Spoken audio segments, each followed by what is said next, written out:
it's me, Mary Tully. I'm here with Tully's Training, and I'm here to talk to you guys about some things that you're going to want to think about if you're bringing a new dog home. If you were here last week and you watched any of our shows from last week, you will notice that we were talking about some things to think about when you're considering what kind of dog to get in the first place.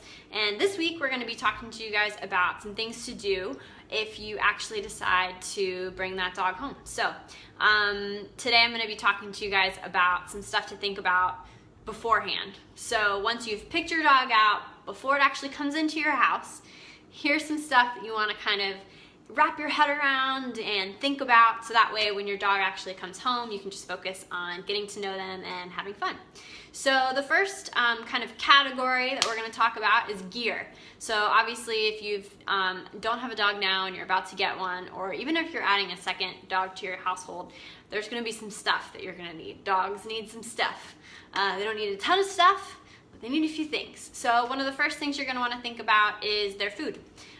Dogs need to eat every single day. Obviously, depending upon the size of your dog, that's either going to be a large financial commitment or a small one. For my dog, who weighs 95 pounds, it's pretty expensive to feed him. But it's definitely a hot button issue now. What kind of food should you feed your dog? So we're going to talk about that a little bit. Some people will say that kibble is best. There's a big movement right now happening in the kibble industry to do a lot of foods that are grain-free. So that's definitely something you're going to want to do research on and look into. My rule of thumb whenever picking out a kibble is I want to make sure the first few ingredients are things that I recognize. So whole chicken, I know what that is. Chicken meal, I don't know what that is. So kind of that's some stuff you're going to want to think about, but really the best thing to do is just find a place where the people who work at the place where that's selling the dog food know what they're talking about, and talk to them about it. Grocery store, not a good place to buy your food. Small family-owned pet store, great place to buy your food. If you're in Southern California, check out Anderson's Pet Shop. They have really good stuff. Also, Healthy Spot is really fantastic if you live on the west side of Los Angeles. Personally, I'm in the raw food camp, so my dog eats Answers pet food. I think it's the best food on the market. Hands down, it's my favorite. And I'm not just saying that because they do provide some food for Kai, but I'm saying that because they are amazing. And if you want to learn more about them, check out our website. You can take a screenshot of this, www.tullystraining.com. We have an awesome article about Answers pet food on our blog, so you can check that out. So yeah, you're going to want to figure out what type of food you want to feed your dog. I would, talk to people that you trust in the industry, figure out what makes the most sense for your family, and go ahead and pick some of that up. You're also going to need food bowls, so that's not a huge point of contention, but you definitely want to make sure that you have those. You're also going to need some toys and probably a dog bed.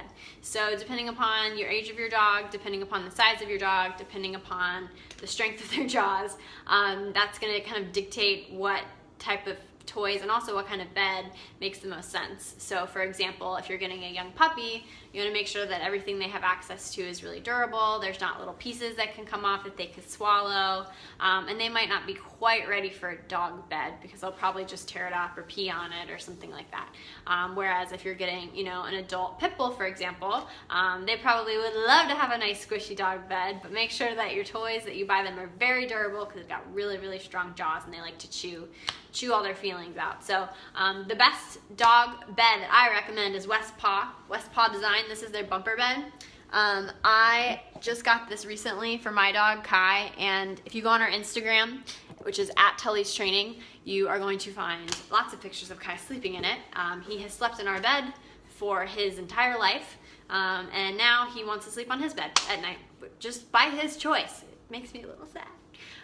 But yeah, he loves it. It's a really great bed. It's made out of recycled materials. It's organic, and you can take the cover off and wash it. You can even wash the stuffing, which is pretty cool. So there's a lot of really awesome companies out there that are making really cool stuff, and it's always nice to try to find out what those companies are and support them as best you can. So Answers Pet Food, West Paw Design. Remember those two brands because they're pretty wonderful. You're also probably going to need to decide if you want to have your dog in a crate or not. If you do want to do a crate, then you probably have to figure out what kind. I'm a huge fan of crates. I think they're great, provided they're trained properly, especially for a new dog or a young puppy, just to keep things safe. So that's something that you're gonna wanna look into. So another thing you're probably gonna want to do some research on is find a local vet in your area. I would recommend researching, talking to people you know, and maybe even meeting a couple of different vets and finding one that you really like. They probably are going to want to do some sort of a new patient exam, so you can go ahead and get that scheduled ahead of time. And now probably the biggest thing probably is really figuring out training. So potty training, regardless of if you're bringing home a new puppy or an adult dog, you're gonna need to think about it, because even if they are completely potty trained in the environment that they are coming to you from, there's probably gonna be a little bit of, kind of a transition period. They might have an accident or two, so you wanna kind of know what you're doing in the potty training area, figure that out ahead of time. Also, kind of maybe sitting down with the family and figuring out some house rules. So, do we want the dog to come on the bed? Do we want the dog to come on the couch? Do we want the dog to be able to have access to the entire house? Are there certain places we don't think the dog should go? Figuring that stuff out ahead of time before the dog's home and getting everybody on the same page is really, really important, because it's gonna make things a lot less confusing for your dog. So if your dog comes home and, mom lets him snuggle on the couch with her all day, and then the second dad comes home, he gets kicked off, that's pretty confusing. Not the greatest way to spend, the beginning part of a new relationship and a new home. So thinking about kind of what the rules are going to be for the dog and making sure the whole family's on board is really, really, really helpful to do before the dog comes home. So as you can see, there's a lot to think about here.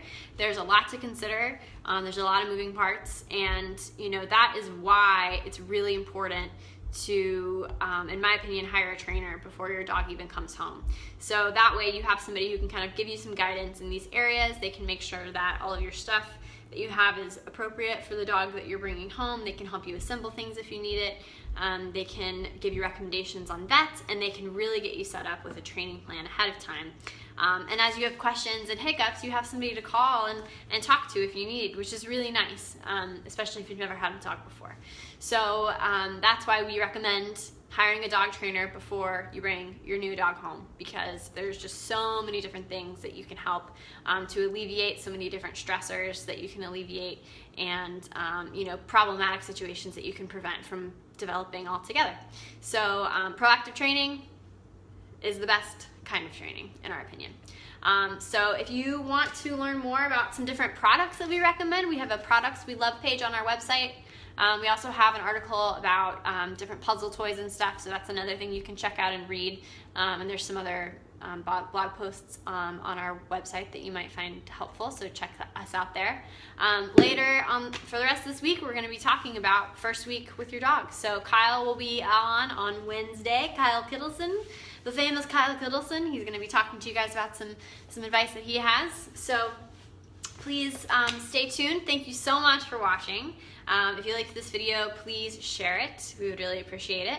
And I will be back on Friday to talk about the 5 best and the 5 worst things that you can do your first week you bring your dog home. So you do not want to miss that, because it's just going to make you such a better person to know those things. So anyways, I hope you guys are having a wonderful Monday, and I look forward to talking to you on Friday. Thank you so much.